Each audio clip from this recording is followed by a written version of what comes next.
Andy, welcome to 10 Questions. What is going on, man? Thanks for having me in. Oh man, I'm excited. I ran into you at C2E2 at a little get together we had, and I was like, ComicManAndy. Like I fanboyed out for 30 seconds there. And then I calmed back down and I didn't want you to think I was too weird. I think we are all fanboying out hardcore because we haven't seen most of us haven't seen each other or met yet in a year, 2 years. Yeah, no, it is. It's really odd to, it was, I tried to explain it to somebody. I said it was kind of surreal. I said, because I know these people, I watch them on YouTube, I talk to them on YouTube, I direct message them, I do all those things. But then I was sitting in a room with them and, face to face, I said, and it was really surreal. It was very different. I don't know. It was just cool. I loved it. I had the best time. Well, yeah, you spend sometimes 3-4 times a week with a lot of these people in the community, and you get to know them. What you feel like you get to know them really well, right? Mm-hmm. So then everybody's at C2E2 technically meeting each other for the first time in person, but not even blinking an eye or thinking about that aspect because I just talked to you the other day or this person the other day or that day. And we've had these conversations going for so long and these get-togethers and these hangouts and interviews and shows that we quickly forget that some of us have never met in person. Yeah, no, it's true because I know there's several people there that I talk to on pretty much a weekly basis, and have become friends with, and then just to be sitting across the table from them having dinner, it was awesome. I mean, it really was. It was so cool. All right, I could go on about that all day. So let's jump into question one. And Andy, question one is always the same for everybody that comes on 10 questions, and that is, what or who got you into comic books? I got to go all the way back to my early childhood. Of a lot of us will remember when we're that impressionable 5, 6, 7, 8 years old. If you're doing well, there's a bit of a reward aspect. If you're doing well in school or doing well for this or that, and it just so happened that we were at an old school 5 and dime kind of drugstore back in the day in Michigan, and that's what they did with comic books: put them on the spinner rack at drugstores and other places. And of course, product placement. If you're waiting in line, there's a rack of comic books right there. And it just so happened that I was allowed to pick one. And that kind of got me started on standing there in line, flipping through that comic book, got me really started on that comic book journey. Cool. So so you kind of started, because I think I did the same thing. And then I talk a lot about, I have an uncle who used to buy and sell and trade at flea markets and did ball cards and comic books and things like that. Um, so you were able to grab one. Did that lead into going to an LCS or anything like that? I mean, did it lead into that, or was it just kind of just really random at the comic books, or I mean at the, 5 and dime? It was random for a long time, like random shops or stores where they had spinner racks or they had book racks with comic books in there. So it was kind of like hit or miss random for a number of years until you kind of get your own little bit of independence with mowing people's lawns for $5 or $10 here or some allowance money, and then all of a sudden you've got a bike and you're really starting to stretch your boundaries as a child, and you're biking miles there, miles here, whatever. And then that's when I got a little bit older and discovered an LCS that was close enough that I could bike to. That started those weekly trips and those hunts. Was there a character that stood out to you as you're standing in the 5 and dime and you're looking at the spinner rack? Was there one character that just like jumped out to you? Absolutely. It's the Punisher, because if you guys know Punisher War Journal #1, Frank Castle's literally leaping off of something and leaping into action. So that was like the most attention grabbing cover on the spinner rack. And that's what I gravitated towards. And I haven't put the Punisher down since. That's awesome. So are you like the rest of us where, you kind of collected for a while, then you kind of get older, you leave it for a minute and then you come back. Again, it kind of comes back to having disposable income and a little more time. Or did you collect all the way through? Well, like a lot of people, when you get into your 20s, you start chasing other things.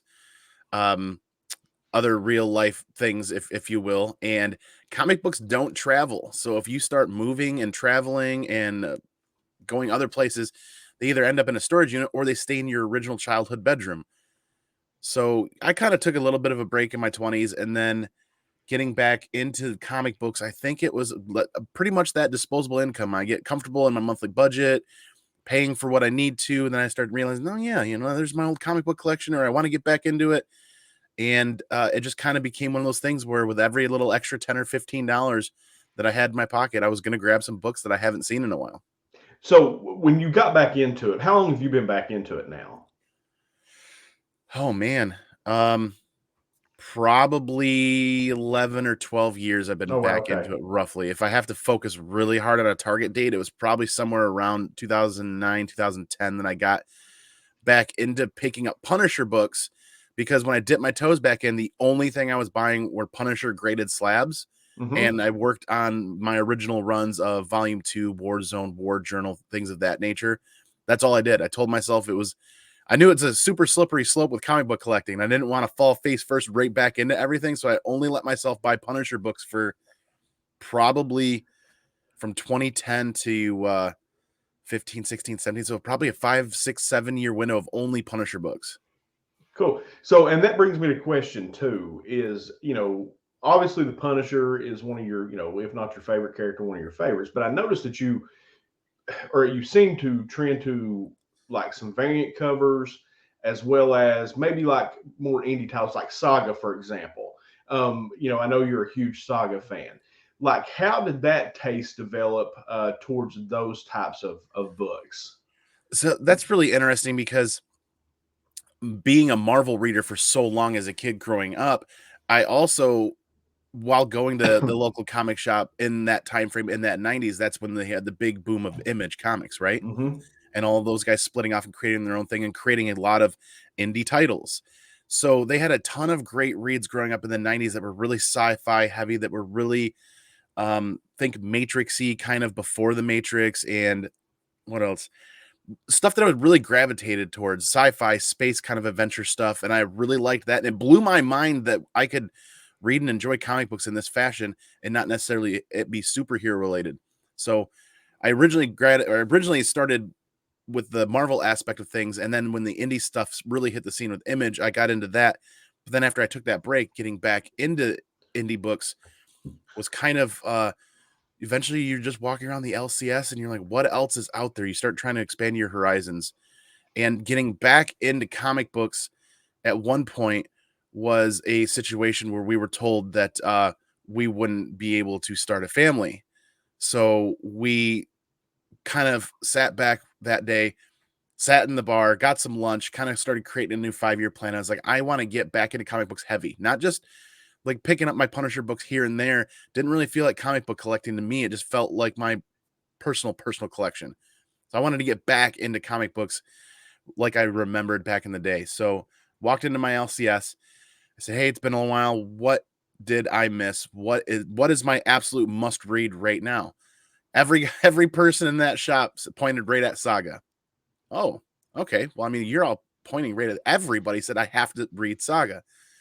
So I grabbed that trade paperback. I mean, $9.99 Image. They hook you with always the first trade paperback every time.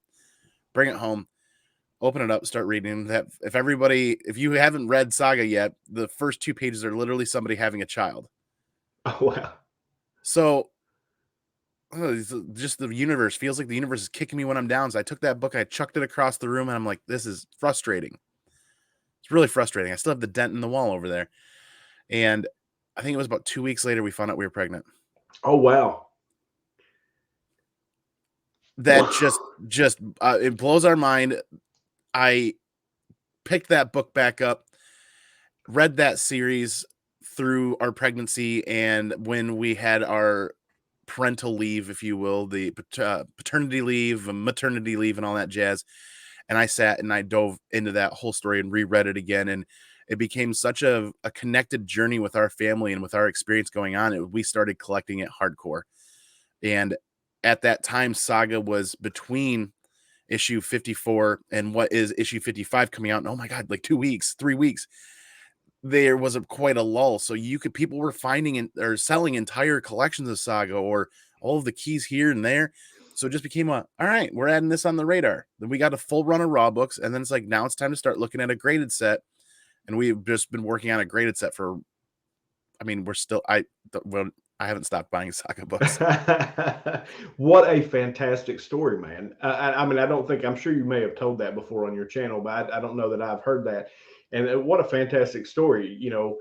like toss it, dent still in the wall because you find out you can't start a family, and then 2 weeks later you're pregnant. That is such a great story. How old is that child now? He's 5 now. 5. That's awesome, brother. That's fantastic. That might be my favorite story of all time told on 10 questions. So that's cool. All right, so let's jump over to question 3. So you're kind of going through this journey. You're back into comic books. What brought you here? What brought you to YouTube? Oh man, there was a convention coming up called Motor City Comic Con, and this was years ago. Motor City Comic Con became the convention that my wife and I go to because it landed on our anniversary weekend every year for our anniversary, and it just made sense to travel there, get a hotel, kick back, relax, unwind, have some fun. And Jim Lee was going to be signing there in like 19. And it was like, I don't have any Jim Lee signed books. And Jim Lee did some fantastic Punisher covers over the years. So I was like, let me see what it's like to do the signing experience and what that takes. So I started Google searching like how to do those window situations for comic books and make those windows painter's tape and all that other stuff. And every time I was doing like a Google search to try to find some article to read, videos were popping up. Now I've been aware of YouTube for a long time. YouTube really didn't land on my scope or my radar because as far as my hobbies and everything I did, I didn't really realize that there was that niche or that avenue within YouTube. But searching for this video, these YouTube videos kept popping up. And I found this person or that person. And then I started reading the comments. And then I started to realize that there's this whole culture of comic book collecting within YouTube. And I started finding all these amazing, cool people and videos. But then I had to create an account to comment. And I was like, well, I'll create an account to comment. And then I realized I've had a YouTube account forever, just didn't realize I could do something with it. And then there's this community that's building and growing people. They say they do a lot of community giveaways. Just enter and do this. Enter what's your favorite this, what's your favorite that. Or if you produce a video, if you put a video on, you get 10 entries or 20 entries or whatever. And I'm like, Bear Island Comic Books, Adam from Bear Island over here in Michigan had a Royal Guard contest. And I think like 7 or 8 people pushed me. They're like, Andy, just sit down, hit record and go. And I've always had a bit of anxiety with stage fright, like a lot of other people. And it's like, what if I mess this up? What if I mess that up? And at the end of the day, we're all human and we all understand that. So I did it, did that entry. That's the first video I ever did. And if you go to my YouTube channel and you scroll all the way down to that first video, it's terrible. But it's hilarious. And that was, everybody's got to start somewhere. And after that, it became this channel will always be my doorway or my gateway into this comic book community. And I like being on YouTube to produce content because I feel like it's not something that that's really in my wheelhouse that I'm strong with. So the more I do it, the more practice I get, the more I learn, right? Sure. And now it's become less about the content and more about the people in the community and spending time with everybody. Because, like you said, with your schedule, you don't always get to make time to hang out with people. So when my schedule allows is where I'm on YouTube, and the people that can make it, and the people that can't will watch on the replay. Yeah, no, it is. It's how has. Well, let's get to that. Let me save that question. So let me roll into question 4. And you're on YouTube, and I know that you're pretty heavy into the whatnot, aspect of the hobby right now. Do you have you developed a preference? I guess what I'm trying to ask is, have you developed a preference for selling versus collecting, or is it kind of equal for you? My preference will always be on the collecting aspect. The selling side of things only comes into play because I don't think that I'm going to be able to bridge that gap and get a storage unit. And I'm not comfortable storing comic books off site in a storage unit that I don't have instant access to. I'm out of room. I'm like many other people. I am desperately out of room, and it's not terrible. I mean, I have places to put everything, but I'm at that point where if I buy another collection, it's going to sit in the middle of the floor and be in the way and be a trip hazard for however long. And I don't want that by any means, but I never want to stop buying collections. Everybody knows that chase, that hunt, and how much fun that can be. And then when you score a collection, there's always going to be that chunk of books that you're not interested in keeping, but a bunch of other people that are. Right. So you gift a bunch of books out, you do a bunch of others, the other side of things of giving things away, doing giveaways on the channels, and just giving stuff to the neighborhood kids or a lot of the hospitals around that are taking comic books as donations. But there's the other aspect of selling. Well, it just kind of became natural to try out YouTube auctions with some friends, and it's like these don't even have to go for fair market value. You just want stuff gone a lot of times, and you're giving really good deals to friends essentially on YouTube and IG and other things. And then that's when I got asked if I'd be interested to try out Whatnot. And Whatnot is like the best of IG, the best of YouTube, the best of Macari, the best of eBay, all wrapped up into one nice little package. And that has been tremendously fun to the point where I'm just having so much fun going on. I'm just trying to find books that just go hang out with people, starting everything for $1 and going for 30 seconds. I think I have more fun than the people watching too. But I think that's been 8, 9, 10 months on Whatnot, something along those lines, and I don't see that slowing down at all. So, and this is the question I was going to ask. So, since you're kind of into Whatnot, pretty heavily into that. I know at C2E2 when I saw you there, I think you were, over at the Whatnot booth. You and I think Skeff and Wink were the people over there that I knew. Has time become a factor? Because I know for me, it is, I work a great deal. I own a business and I work a lot. And what free time I have, I try to give to my wife and my kids. And then in between all that, I try to record YouTube videos. So for you, you're doing YouTube, you've got a day job, you've got a family, and you're selling Whatnot. Has the time aspect of it become a challenge? Yes, the time aspect has become a challenge, which is why you'll see me more frequently on YouTube and Whatnot, because trying to sell comic books on YouTube took a tremendous amount of production value for Skeff and I to put a show together, as far as timers and all these other things, and figuring that out with StreamYard.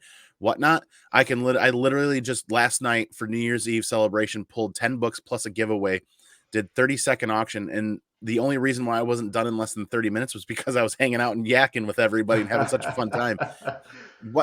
That's the convenience of Whatnot, is literally the people that are interested in buying pretty much have dollar bin diving 24/7 in the palm of their hand, in their pocket, mobile, everywhere now with connectivity. You know what I mean? Gone are the days of traveling 4, 5, 6 hours to go find a honey hole, and maybe you might get lucky. You can see 10 or 12 different honey holes worth of comic books and just cycle through and look for the sellers that you enjoy. And it's been a blast. And from the seller aspect with time, like I said, 10 lots last night. I got them sitting right here. I started packing up a couple this morning. I'll be done with those in like half an hour, and those will be out priority tomorrow or Monday. It's just really, if you sit down and do a YouTube auction, your 3-ish to 3.5 hours is usually what we were doing, just in time spent sitting here showing books. And then you still have all of the production aspect before, and then you have the packing aspect after. With Whatnot, it's just scary convenient for everybody, which is amazing. Well, and that leads me to question 5 is, what do you see as the long-term impact of Whatnot on the community? I think the short-term aspect, because it was always like when I found Whatnot, it was a lot of Funko Pops and things like that. Now it's moved heavily into, comic books as one of their, main avenues. And I would say rivals eBay. And like you said, it was how you said that was very good. It takes all those things and wraps them up into a nice little package that makes it incredibly convenient. Do you see Whatnot as a long-term player in the hobby, or do you think they'll sell out at some point? I think Whatnot is definitely the future going forward, and that style or that format. There's going to be competitors. There's going to be people that might find a next evolution and maybe do it better. But Whatnot's challenge now is to continue doing what it's doing, and then find those next evolutions and do it faster and better than any competitor out there. Let's be honest, the next generation growing up collecting comic books that's about to hit that disposable income they're all mobile devices. They're Absolutely. not attached to desktops. They're not even attached to laptops anymore. It's all mobile devices. And that's where me and you might be more comfortable in front of our computer. So there's a lot of computer aspects coming via Whatnot as far as accessibility for buyers and sellers. But the main platform being mobile is going to be where they're going to win out, because it really is going to be the future. I mean, you look at eBay and how eBay's been going strong for as long as they have, and the format they've used, they haven't changed the format at all, Mm-mm. and they're going to suffer because of that. Now, I can go on to Whatnot, connect with a seller, have fun with that person who I may or may not know, build a relationship in small snippets when I have time and availability, and they're packing their shipping just like eBay is on them. It's on them to uphold to the standards that they want to see and send this stuff out. And it's going to be that competitive race between buyers and sellers on there, whether to find the books and buy them when they want to get them, or the sellers to put the stuff up and pack it and sell it in the timely manner. It's just going to be a hilariously fun ride. Well, hilariously it isn't really the right word. It's going to be a fun ride to see this pan out. I mean, look at Whatnot right now. Started with kind of Funko Pops and sports cards and bridged into comic books. There are sneaker auctions going on. There's vintage clothing. There are vinyl auctions going on. You scroll through there and you look at all the avenues of things that they've added. That comic books isn't even the biggest part of Whatnot. Right. Pokemon cards are now. Pokemon cards, they've got Magic cards. The sports cards are still on there. Original art's going to be more of a thing on there as you start to see artists filter in. You saw the Tyler Kirkham stuff going on. That's been fantastic. And what Torpedo Comics has been doing with some of that stuff. It's just, this is still the tip of the iceberg. Just wait and see what happens in the next 5 years and how much more of a norm this is going to be for a lot of people. So you mentioned the evolution, right? Like, how do you see Whatnot evolving? Like, how can it be better in your opinion? I mean, there's obviously everybody's got an opinion about things, but like, what would you like to see from Whatnot as far as improvement down the road? Down the road, the accessibility from the PC side of things is something I'm fairly certain they're looking into and potentially working on, as there's a large selection of buyers and sellers out there that would be more comfortable on their PC, and that would open up a whole nother avenue of collectors with disposable income that are in their late 30s, 40s, maybe even 50s and 60s, that where they've got those setups ready to go, but they're not apt to the mobile platforms. So that's one aspect that they're going to be growing. The next aspect is app stability. They put a ton of time and effort into rebuilding. The original app wasn't intended for what they've become. They've grown up. So that most recent app restructuring or rebuilding was like from the ground up internal restructuring, rebuilding of the app. Like, they've got some of the best coders out there from some of the biggest names that had helped rebuild the app, and they're chasing everything down and fixing it. So stability is something that's going to be huge for them, and they're well on their way to doing that. And then they just are going to work to keep that going forward. But it's going to be interesting. Things are going to evolve faster than what we're imagining. So it's hard to know. The game now is where they're going to have to evolve and before they technically know where they're going a bit. So they're going to be trend setting. They're going to be pace setting. They're going to be Whatnot essentially has to become an influencer a bit. Sure. If that makes No, it sense. makes total sense. Absolutely. And companies that are leading the way, in my experience, I've seen companies that are leading the way, they do set the trends. And you're right. That's very wise. What you said is, in the evolution, they don't even know yet where it's going to go. They have to wait and see how this thing evolves because they're so far ahead of everybody else with this type of format. And like you said, it being so convenient that they don't even know yet. And it'll be really, and I like what you said, it'll be interesting to see how quickly it goes and how much it changes as it moves forward. So yeah, I'm excited to see how it goes. I think Whatnot is a great platform. A lot of the sellers on there, it's fun. Like you said, it takes the whole thing and ties it up into a nice little package, and it's a lot of fun getting to connect with the sellers. Yep, it's a very convenient platform, and after I just did the Whatnot clinic on my own channel, I went through a bunch of tips and tricks and things for sellers and buyers to try out, which I think is going to make the app even more convenient for them. Like, for instance, people aren't really having a comfortable time hand typing everything in on their mobile device for their phones for if they're selling at all these auction lots. I'm like, hey, don't forget, just type yourself out an email and just send your email to yourself, and then it's on your email system on your phone, and then you can copy and paste everything. Paste it. Yeah. Really simple. You don't have to worry about file formatting and CSV files or Word files or documents or anything like that. That's just one trick that we talked about on that Whatnot clinic that I did. And then going forward, what I really would like to see Whatnot do, and I don't think it's been a topic of conversation, but right now you can access Whatnot on iPads. That is something that you can do. But what I've noticed is Whatnot, the app whatnot on an iPad, it's not optimized for iPad. You can just access it. So a fully optimized, fully set up edition for the iPads for whatnot is going to be key. And I'm sure that's something it's already on their radar, because when we talk about the next generation or younger individuals, iPads and tablets, that's their new laptops. Laptops Yep. are going to be dinosaurs, or laptops are a holdout for those of us that want a PC but want to be mobile. You know what I mean? Right. This is true connectivity and true mobile. When I can get 5G everywhere I go on this little device and get almost the same size screen as a laptop and have a full touch screen, and the productivity level skyrocketed when I started getting into iPad stuff, not just on whatnot, but my own personal life and my own work life. Sure. No, I found that same thing.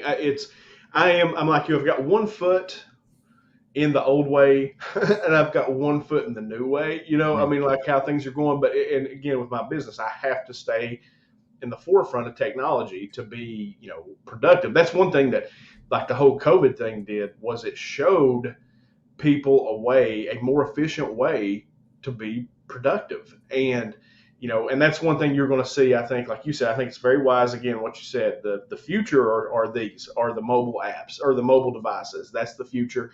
I'm sitting looking at a laptop right now. Why? Because I need it to be mobile, but I like a laptop, right? So yeah, no, I mean, it makes total sense. All right. So I can talk forever about that too. Question 6. You told this story on the C2E2 wrap up video that you did. You did a live about going down. You were up early. You went down to the con floor. Nobody was there, and you were able to walk in and you sat down and you grabbed a cup of coffee. And I mean, I know you told that story on your channel, but I would like for you to kind of just revisit that and talk about that experience. Just being, because that was my first con, Andy. Like, that was the first con I'd ever been to, and it was so overwhelming, to go in there and to get to sit in the middle of it where nothing was going on had to be incredibly surreal. Can you talk about that? So yeah, that was your first convention, and it was the first convention returning for a lot of people. A lot of people. The last convention anybody had been to was C2E2 before that in early 2020. So we're almost, oh man, yeah, Almost 2 years. almost 2 years, and that's a really tough pill to swallow. So we booked everything, knew that we weren't going to miss this if it was going down. We traveled to Chicago Thursday, wanting to beat the rush, wanting to beat the traffic, beat the crowds. We wanted to experience Chicago and stay there for an extra night. And when I got there, I hooked up with the Whatnot guys and some other people, and we said hi, and then everybody was gone. It's a Thursday night. Everybody's going out to dinner. Everybody's seeing the town. So after checking out some of the areas in the McCormick place, we decided to go out, and then got home and just called it a night. Not got home, got to the hotel and just called it a night. And I could not sleep. I couldn't sleep. I was so overjoyed and so excited to be in Chicago, experiencing the city, getting out and to go do things that I don't even remember what time it was. I think it was like 4 a.m. I couldn't sleep. There's no coffee places open. Nothing's open. So thankfully the coffee machine in the hotel room still had some stuff there and available. So I sit there, and it's one of those rare experiences where you wake up so early, but you're not tired, but you've got energy, and you're like, I don't know what to do, but I'm going to do something. And there's no plan. And you're at peace with that. You're calm, like you're disconnected, but yet you're connected with yourself. There's no anxiety. There's no stress. I don't have to be anywhere. It was pure, like, Zen. Like, I made that coffee, and I probably sat there for an hour looking out the window out at Lake Michigan and just kind of seeing what I could see. So I'm like, you know what? I'm going to go walk down there. What are they going to do? Tell me no? I'm like, okay, if they tell me no, then I'll come back here and find something else to do. And mind you, we're at the Hyatt, which is connected to McCormick. So it's an elevator ride down. It's probably like an 1/8 of a mile walk. It's like a 5 or 10 minute walk, not even. And you walk out there, and there's just the entryway into the McCormick, and there's like nobody. There's probably a security guard somewhere. I'm sure there's cameras, but there's just like nobody. And I'm like, none of the doors are locked. And I'm like, this is cool. Well, I get to, and I think I even tried to record content for my own C2E2 video where it shows the difference before and after, like before it starts. You go up the escalator and you're walking down there and it's silence. Like, this is peaceful. Like I said, it was like Zen-like. And they had security guards at the floor entrance, but with an exhibitor badge. I'm like, hey, can I just go in and hang out? And they're like, well, yeah, get an exhibitor badge, right? Mm-hmm. And at this point, it's not 4:00 in the morning. It's probably like 6:37, something like that. I milled around outside and got to experience the peacefulness that is that McCormick area that early in the morning. So then I walk onto the convention floor, and this is Friday morning, super early. There's box trucks parked in there. I didn't even realize that that's how they move conventions like that, is large box trucks and semis just parked on the floor, boxes and crates packed, like dropped on the floor everywhere. And I'm like, there's nobody here. And like, it's Friday and the convention isn't even set up. So I found a chair on the con floor there and just sat down with that cup of coffee and just looked around and experienced it and kind of took it in. I'm like, this is amazing, just to kind of see where they're at in the process. And I hung out. I got another cup of coffee and I continued to hang out and watch people filter in. They build that stuff fast, really fast. They were done well before they were going to open doors and people were lining up. But that was just probably the most interesting, like, retrospective or kind of perspective is the word I was looking for. That was the most interesting perspective of a convention I think I've ever had. So I want to thank Whatnot for giving me the opportunity to be a seller, to have the exhibitor badge so that I could just be there and just kind of see that pan out. That's awesome. I just know when I walked in, right? Like, I got there a day late, like I'd never been to a con before, had to work, and I didn't come till Friday. So my first day on the floor was Saturday when it was packed. And you just see all this and you're like, holy crap. I mean, it's just, there's displays everywhere, booths everywhere. And I was told that, you didn't have the big two there. You didn't have, Marvel or DC, set up. So like at some conventions, it's even more. And like that blows my mind, A, and then B, to be able to sit there, because that place is massive. I don't know if people truly understand. It is massive in there. And to be able to sit there by yourself, completely quiet, and just watch them set that thing up. When you told that story, I was like, dude, that is cool. That had to be such a surreal experience. It was. And C2E2, they say it's for the fans, for the fan experience. And as a fan, I again thank Whatnot for bringing me on as a seller for that convention and allowing me that opportunity to help them out with setup and with anything else. But then also to have that little window of experience of being able to see that go down from the convention side of things. Because I got to admit, at the end of the day, I'm a big fanboy of the whole convention experience. So getting to see that little snippet, that little window, was epic, was truly epic. And I wish I would have recorded more content about that. And I'm sure I've got some, but I wish I would have recorded a lot more content about that just little snippet, because I feel like that's where all of our minds are on that first day of the convention when we're waiting in line, waiting for the con floor to open up. You're like, what's going on in there? I wish I could see what's good. So I feel like every convention fan is out there kind of wondering about that. So that was just the rarest, most special experience I've had with a convention ever. And that's just, I can't put it into words half the time. No, man, it's such a unique experience, compared to what, most of us are seeing. It's just, that's something just for you, and you got to experience. Very, very cool. Like when you told that story, I was like, oh, dude, that would have been awesome, just to see that. All right, so let's move on to question 7.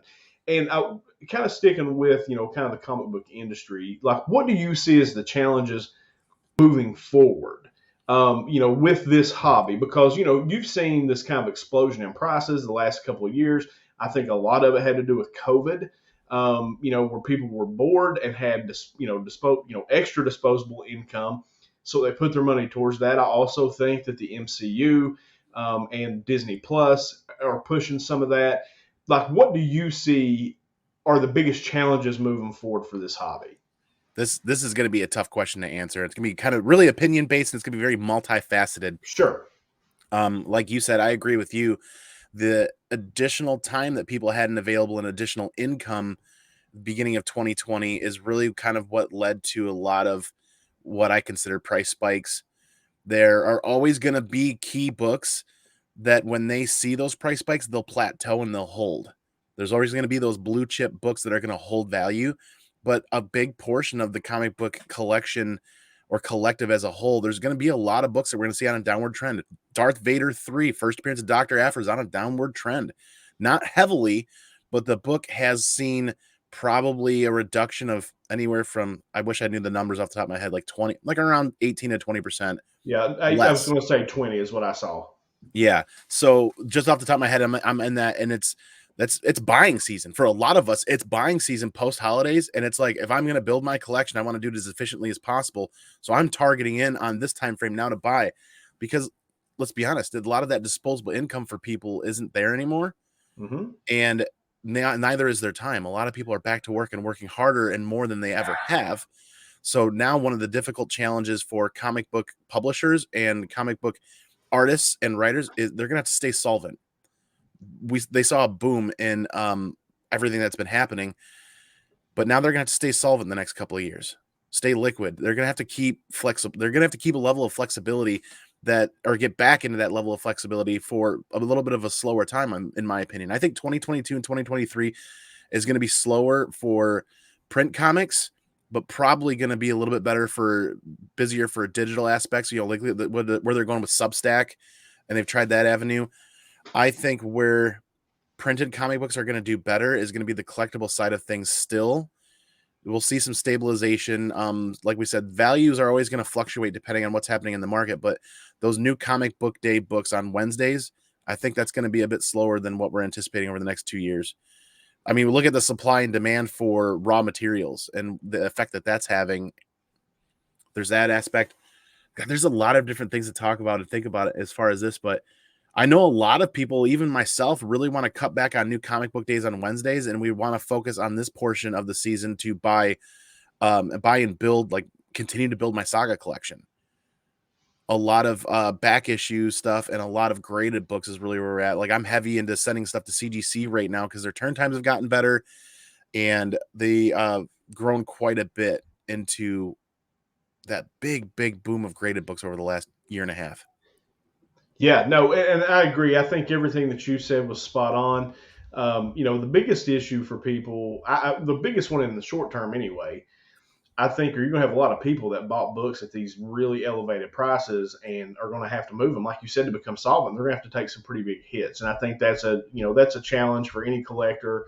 Is you're trying to turn your collection at times, to make the hobby pay for itself. You hear that saying a whole lot, and I think, and I agree with you on New Comic Book Day.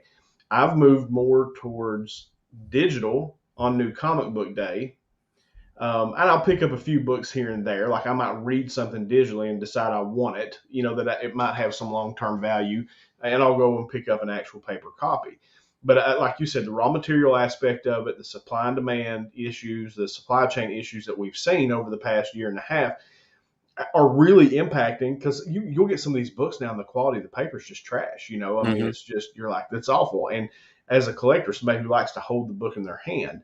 And that leads me to something totally off the subject, but like NFTs. Do that's something that, do you know much about that? I know very little. I've been trying to learn about them and what they are. Because I saw one the other day. It sold for like $6 million. I mean, it was something stupid. And it's an NFT. It's basically a digital product. Yeah, it's NFTs or non-fungible tokens are really looking to be the future avenue of collecting, or at least that's what the people are saying that are into NFTs. And I'm not into NFTs. Should I be? I really probably should. At least I should be more educated about it. My understanding is you got to have an NFT wallet that's coded and protected. Your NFTs are coded and protected. So I just struggle with the aspect of a single item being produced, a one of one item, like physically produced, and then they create 100 NFT tokens for it. And then they sell that, and they set the market on those 100 NFT coins. And let's say 100 coins or 100 NFTs, those 100 tokens are worth $1,000 a piece, right? Well, who's stopping them from making 100 more 6 months to a year from now? No, nothing. Nobody. There's no regulation. There's nothing protecting the buyers as far as the collectability aspect of the NFTs. So I see NFTs much like Bitcoin. There's nothing stopping them from making more Bitcoin, but Bitcoin's value is holding and going up based on the not acceptability, but more and more people accepting Bitcoin for payment. So as more and more people continue to accept NFTs as collectibles, I see that being something that supports and elevates the value of the NFTs. But I'm not about to dive in and spend $5, $8, $9, $10,000 on a single NFT, and there's no protective aspect from preventing anybody from creating more of that and then cutting its value in half. Now, I'm speaking very uneducated on this topic and aspect right now, and there could be something out there that does that regulates that, and I'm not aware of it. But that's kind of where I'm at with an NFT. There's a lot of NFTs out there where you can get in for really, really cheap. And that's probably what I'm going to do, is like $1 here, $1 there, something like that. I know end of 19, beginning of 20 was that website that started where they purchased a ASM 129 first appearance of the Punisher and sold shares in it. And people could hold those shares in that book and buy, sell, and trade shares of books. And that, I think, did pretty well. Not the book specifically, but I think a lot of people have gotten into that aspect. And that might be a bridge or a gateway into NFTs as well. Digital collecting is becoming a very real thing, but a lot of us in our 30s and 40s experienced digital collecting, or the first acceptance of digital collecting with like Diablo 1, with rare collectibles and rare items on a computer.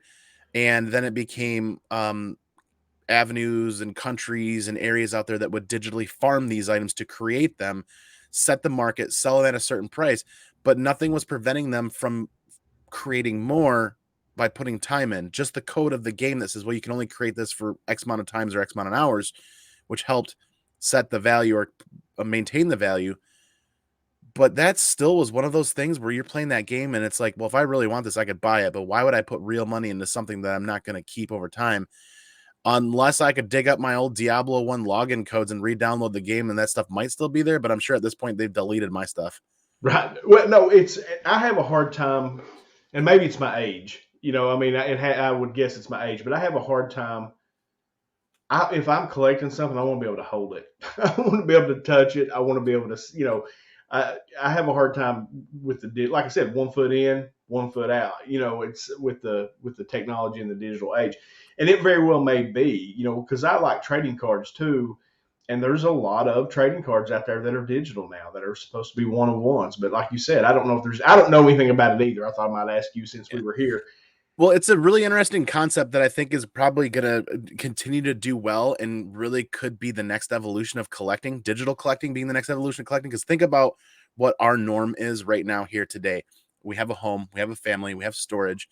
The reality for a big chunk of human beings in this world is they're living in teeny tiny apartments in large cities with no ability to store anything. And they are fans of collecting, and this gives them an avenue to collect. And they might not have the same connection like you and I do to a physical book. And they're prioritizing their lives. They want to be able to collect, but they can't store anything. Right. So NFTs, I think, I hate to put myself out on a limb and make any claims on something because it's just a prediction, but I think NFTs are going to be huge going forward in the next 10 years. I do too. I think it's going to be a big deal. I'm trying to read up on it right now. I'm trying to learn about it. And not be afraid of it. I own some Bitcoin. I own some things like that. It took me a minute to get into that. And then NFTs as a collector, I think what you said maybe makes sense to me too, is, maybe $1 here, $1 there, you see what happens over time. But yeah, no, I don't know. I find the concept interesting. And like I said, I think you're right though. I think it will be huge at some point, especially with this younger generation, because you're right.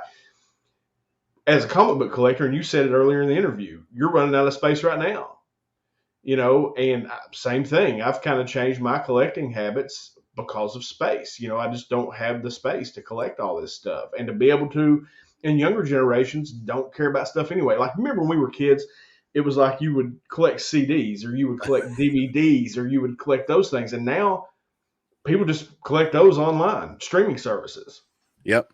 And we can always make more humans. We can always make more collectibles. We can always make more boxes and shelves and buildings. But you know what we can't make more of? Real estate. Yeah. Unless they start fabricating sandbars and filling the oceans with land, the real estate isn't something that's going to be easily obtainable. And the world isn't getting the population of the world isn't getting smaller, so this only seems like a natural trend to go digital collecting, because then all you need is one mobile device, and you can be the greatest digital collector out there. In this one device, you could potentially be a billionaire with. Yeah, it's crazy. The idea of that like just blows my mind. It blows my mind too, and I'm with you. I'm working to try to educate myself so that I don't become fearful of change, because change is not easy, and change gets harder the older you get. And I'm falling into my own habits now, where I'm like, oh yeah, I'm not far from just sitting out on the front porch and saying, "Get off my lawn." Get off my lawn. Yeah, absolutely. No, 100%. All right, man. We're getting closer, or we're getting close on our time. And so I want to get these last 3 questions in. And this has a little bit to do with your channel. And this is question 8. I hear you talk about veterans or supporting veterans on your channel from time to time. And I was interested to know where that comes from. It comes from part of my comic book collecting journey and adventure, where I started reading Frank Castle as a kid. Well, for those of you guys that know Frank Castle and the Punisher, he became a Marine. Mm-hmm. And I feel wholeheartedly that because of that journey and adventure into comic book collecting and the Punisher is why I chose to become a Marine myself. So I'm a veteran as well. And once I finished my contract and reacclimated, you really start to realize the larger world of what's going on with veterans groups and veterans organizations. And those of us that are out can carry a message, and a message of support. And mental health awareness is a big thing, and a lot of other veteran groups that need support as well. So I realized in 2020 that if I was going to continue doing YouTube and continue doing the channel that I'm doing, that if it becomes monetized and becomes an avenue where there is money coming in, I want to work to donate that money to veterans groups and veterans organizations. And you'll always see me wearing something from the Till Valhalla Project. Do not give in to the war within, to help end veteran suicide, and supporting Mission 22 to end veteran suicide. So for the year of 2022, all of the channel monetization that is gained is going to be donated to Mission 22. Fantastic. So I'm going to work to connect with them and donate that. The monetization from 2021 on the channel, because the channel monetized a little bit late in 2021, there's not enough in there to actually pull out and do any sort of donations with. So that's going to be carried over to 2022. So we're going to be working to do some giveaways on the channel and subscriber pushes and giveaways for those subscriber pushes to help carry that message, and all of the monetization that comes in, the super chats, the super stickers, the ad revenue. It's all going to go to Mission 22 for next year. And I'm going to work to connect with them and try to find an appropriate time and to strike up that conversation and make a plan for that. But it originates from me also being a veteran. And it's amazing when you start talking about these things, how large the population of veterans is in the comic book community as well. Absolutely. No, I've met several just through this. Do you know AR Comics? Yep. AR is a veteran just recently, I believe, out of the military, or maybe he's still in the military. But he talks a lot about the mental health aspect of it. And I think that's very, very important. My father was in the service. I did not serve, but in my job, I have access to help veterans, and it's a big part of what we do in my business. And so, kudos and thank you for your service. We are big military supporters here in my family of people who've served in the armed forces. So, but I think that's fantastic, Andy. I really do. I think that's great. So thank you. Simpleman's Comics veteran as well. Yeah. AR, like you said, there's a ton of them, and the list could go on. And we could talk a whole nother hour just on this topic. Yeah, no, absolutely. Maybe we will someday, because I think that's an important topic to really discuss. So, all right, last 2 questions, kind of some softballs here for you. Number 9, do you have any other hobbies outside of comic book collecting? Are you into sports? Do you watch movies? Like, what are you into? I don't even know that I can call them hobbies still anymore, because I've put so much time into my comic book collecting, because this has really been zenful and peaceful. I love to go fishing. That's probably going to be something I get into a lot more as my son gets older, because he's at that age now where I could probably capture his attention long enough to go fishing. So we'll probably get back into that. We love being outdoors, out camping and hiking and all of those other things. And usually I just grab a bunch of trade paperbacks with me when we go out. So that's a lot of fun. So really, we've really gotten into kayaking as well. the Oh, last couple of cool. seasons. That's been a lot of fun because that forces us. Nobody wants to drop their phone in a river or something like that. And you can put them in protective cases all you want. I still find it best to lock mine in my vehicle and leave it alone and completely. It's allowed me an opportunity to completely disconnect to the point where we're looking for longer, more challenging rivers to disconnect for 3, 4, 5, 6 hours instead of an hour or two. So that's been really recentering and kind of zen-like to get out and reconnect with the world, yet disconnect. No, 100%. The greatest vacations that I take are cruises that go into international water because I'm too cheap to pay for the international plan. So I turn my phone off. We all do. Just turn our phones off, put them in, in our cabin, and for a week we're completely disconnected from everything. It's just us as a family together, experiencing. And you're right, it's one of the greatest. It is zen like. And where I live is very much like what you're talking about. There's a lot of camping, people fish, hunt. There's something about being in the woods that I enjoy myself. Fishing is a lot of fun. So I like that too, man. That's cool. All right, last question. What's the best dad joke you've ever told? That's a lot of pressure, I know.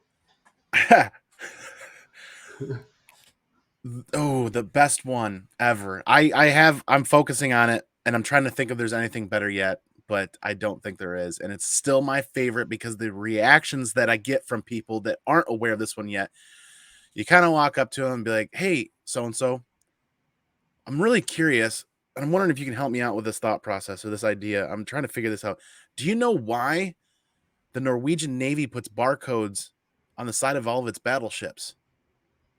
And you give them a minute. I'm thinking about it. And you look like you're thinking too. You kind of look away. And you look back at them and you're like, it's so when they return to port, they can Scandinavian. That's hilarious. I love that one. I think I overused that one. I'm going to have to let that one cool off for a little bit. But that one's usually probably like the best combination of getting somebody to think real hard and yet keep them in the moment so you get a solid eye roll reaction or I get the get out of here. Just leave. That's my favorite reaction. I love it. So where did the dad joke stuff come from? Just, is it just something you always enjoyed or you're telling your kids these jokes? I mean, like, where did it come from? Actually, the dad joke thing is a really important thing to me. I work in a very stressful, anxiety, time-driven, meeting demand kind of a job where pressure is high, anxiety and stress can be high.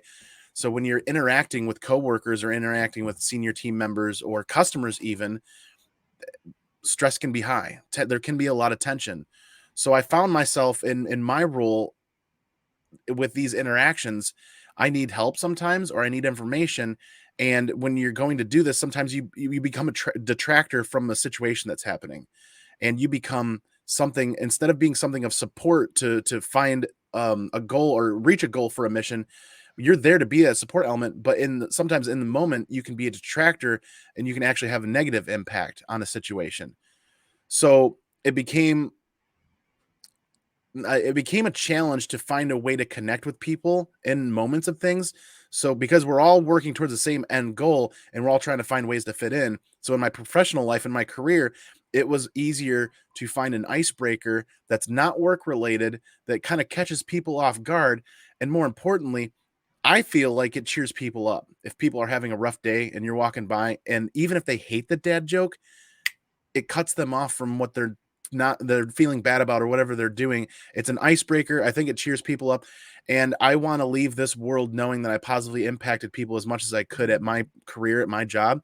So we're working to elevate people and support those team members and not be a detractor, but also it's self-serving in the same fashion where I've now kind of wedged my way into a situation and I'm helping with that situation, but I'm also gaining and achieving my goals for our customers as well. Awesome. Very long-winded, very multifaceted way of thinking about just a simple dad joke and how that can positively impact other people and their situations and our own.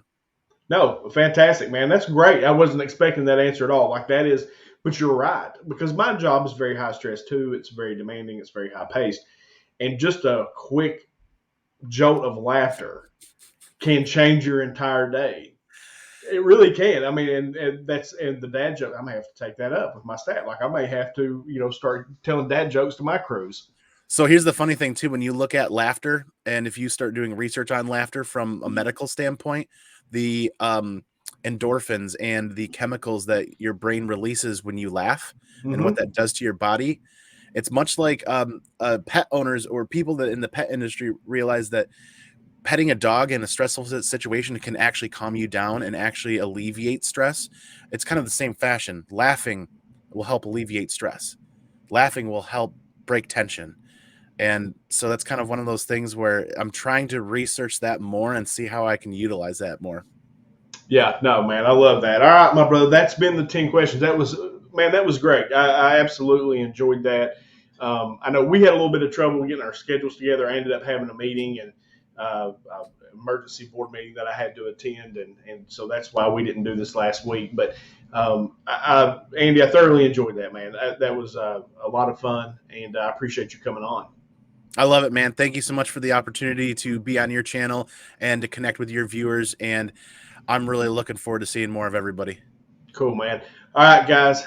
I'll link all Andy's stuff down below, where to find him over on IG, here, of course, here on YouTube, whatnot, all those places so that you can connect with my boy. All right. What an interview. I love that one. This has been 10 Questions.